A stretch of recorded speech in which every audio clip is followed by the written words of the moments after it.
तो फ्रेंड्स आज हम लोग डिस्कस करने वाले हैं एनआरआई, एनआरई, एनआरओ और एफसीएनआर। इस वीडियो को देखने के बाद आपके मन में कभी कोई डाउट नहीं बचेगा एनआरई, एनआरओ और एफसीएनआर को लेकर, क्योंकि हम लोग इसको डायग्रामेटिकली बहुत अच्छे तरीके से समझने वाले हैं, सारे कंफ्यूजन को दूर कर रहे हैं। तो पहले मैं बता दूं कि एनआरआई नॉन रेसिडेंट इंडियन होता है, जो आप लोगों को पता है। बट एनआरई, एनआरओ और एफसीएनआर के अंदर काफी कंफ्यूजन है अभी भी। सबसे पहले मैंने एक स्टोरी बनाई है, होता क्या है उस स्टोरी को पहले समझे, उसके बाद हम इन अकाउंट्स को समझेंगे। तो स्टोरी ये है फ्रेंड कि जैसे कि आप चित्र में देख रहे हैं, ये एक अंकल है, ये इंडिया में रहते हैं, इन्होंने अपना जॉब यहीं की। आफ्टर रिटायरमेंट अब ये सोचते हैं कि मुझे अपने बेटे के साथ यूएस शिफ्ट हो जाना चाहिए। तो अंकल अपना घर वगैरह सब कुछ छोड़ के यहाँ से हमेशा के लिए यूएस चले जाते हैं। यूएस में जाकर वो अपने लड़के के साथ रहना स्टार्ट कर देते हैं और वहीं पर शिफ्ट हो जाते हैं। और इन बिटवीन दिस उनका स्टेटस जो रेसिडेंट इंडियन था, अब वो नॉन रेसिडेंट इंडियन हो जाता है। यानी कि अंकल अब जो है वो एनआरआई हो जाते हैं, बट उनकी प्रॉपर्टीज और उनके जो घर और जो उनका इन्वेस्टमेंट्स सब कुछ इंडिया के अंदर है। तो हमने यहाँ पर देखा था कि अंकल जो है वो शिफ्ट हो गए हैं यूएस में, पर उनकी पेंशन, रेंट और डिविडेंड जो है अभी भी इंडिया के अंदर आती है, इंडिया से आती है। तो सबसे पहले हम लोग समझते हैं कि अंकल जब यूएस शिफ्ट नहीं हुए थे, तो उससे पहले उनके पास अपना एक सेविंग अकाउंट हुआ करता था। सेविंग अकाउंट में उनकी पेंशन आती थी, उनका कोई अगर फ्लैट या मकान किराए पे दिया हुआ था तो उनका रेंट आता था। स्टॉक मार्केट के अंदर उन्हें इन्वेस्टमेंट किया था, उसका डिविडेंड्स भी आता था। तो ये वो अकाउंट था जो मेरा भी एनआरओ लिखा हुआ है, ये उनका पहला सेविंग अकाउंट था।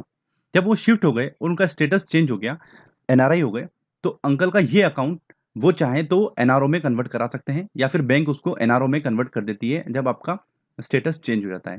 तो सेविंग अकाउंट ही एक ऐसा अकाउंट है जो एनआरओ में कन्वर्ट हो जाता है।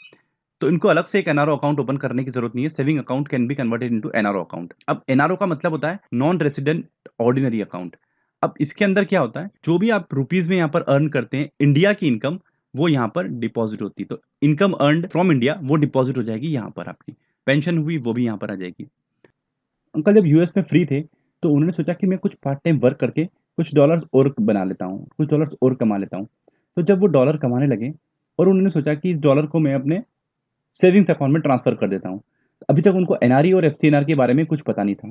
तो अंकल जाते हैं बैंक में और बोलते हैं कि मेरे कुछ डॉलर्स हैं, $1000 हैं, उसको आप मेरे इस अकाउंट में डिपॉजिट कर दीजिए। तो वो अपने यूएस अकाउंट से ट्रांसफर भी कर सकते हैं डायरेक्टली एनआरओ अकाउंट के अंदर। बट एनआरओ अकाउंट के साथ क्या प्रॉब्लम है वो हम लोग डिस्कस करते हैं अभी। तो बैंक वालों ने उनको सजेस्ट किया कि आप एक काम करिए, आप एनआरई अकाउंट ओपन कर लीजिए। क्या प्रॉब्लम है हम लोग अभी देखते हैं एनआरओ के साथ में। तो एनआरई अकाउंट आप ओपन कर लीजिए। तो एनआरई अकाउंट ओपन करने के लिए अंकल ने पूछा कि मुझे क्या एडवांटेज मिल जाएगा। तो एनआरई अकाउंट के लिए जब बैंक वालों ने उनको बताया कि अंकल आप $1000 अगर आप अर्न कर रहे हैं, तो अगर आप $1000 डॉलर्स में अगर यहाँ पर फंड डालेंगे तो वो रुपीज में आपको यहाँ पर दिखाएगा, क्योंकि एनआरई एक रुपी अकाउंट है। पर उसके अंदर वो एक्सेप्ट कर सकता है डॉलर्स को, एनआरओ भी एक्सेप्ट कर सकता है डॉलर्स को। तो जब भी इसमें से डॉलर आप डालेंगे तो डॉलर के फॉर्म में नहीं दिखाएगा, वो रुपीज के फॉर्म में दिखाएगा। तो पहला तो कॉन्सेप्ट ये क्लियर कर लीजिए कि एनआरई अकाउंट के अंदर जो स्टेटमेंट शो होता है वो रुपीज के फॉर्म में होता है, नॉट इन अदर करेंसी के फॉर्म में होता है। बैंक वालों ने अंकल को बताया कि इसमें आपको रिपेट्रिएशन जो है, यानी कि आप जब पैसा अपनी तरफ यूएस वापस से मंगाएंगे, जब भी आपको रिक्वेस्ट करना होती है फंड की, तो इसमें रिपेट्रिएशन पे नो लिमिट है, आप वापस से अपना पैसा ले सकते हैं।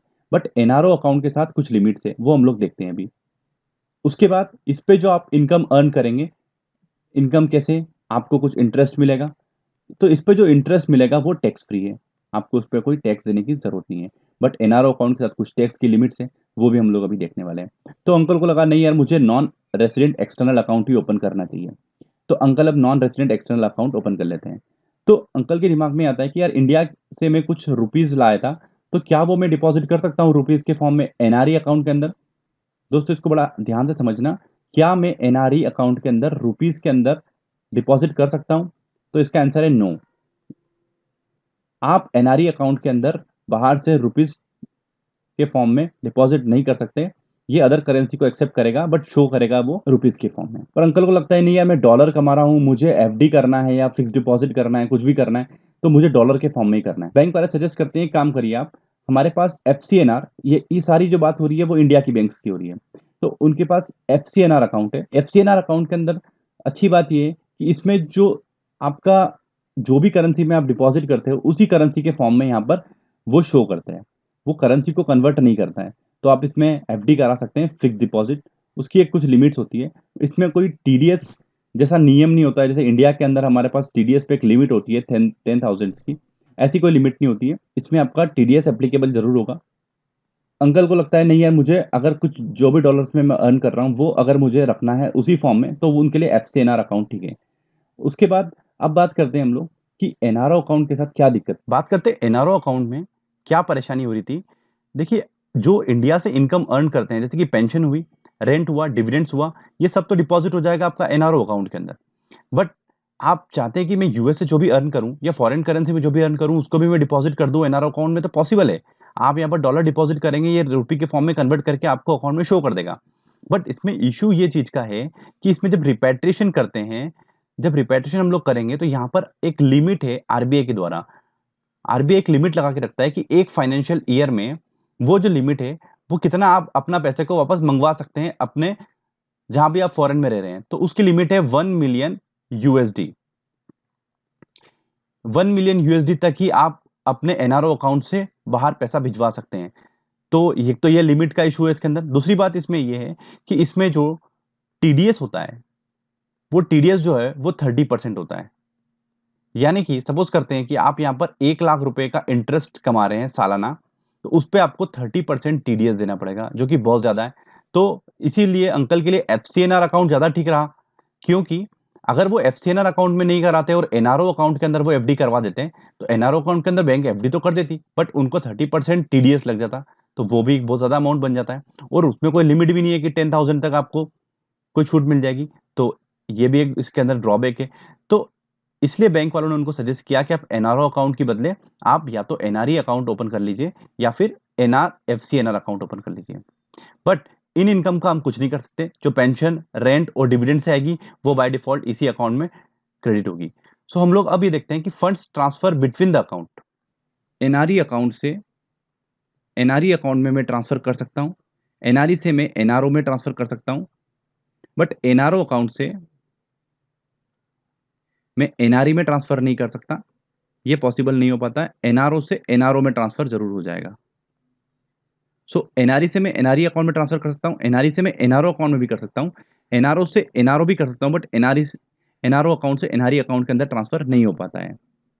सो एक बार हम लोग क्विक रिकेप करते हैं। देखिए, एनआरआई नॉन रेजिडेंट इंडियन हो गए, ये इनके तीनों अकाउंट हो गए। ये दोनों अकाउंट जो है वो रुपीज में शो करेगा, और ये जो अकाउंट है वो फॉरेन करेंसी में शो करेगा।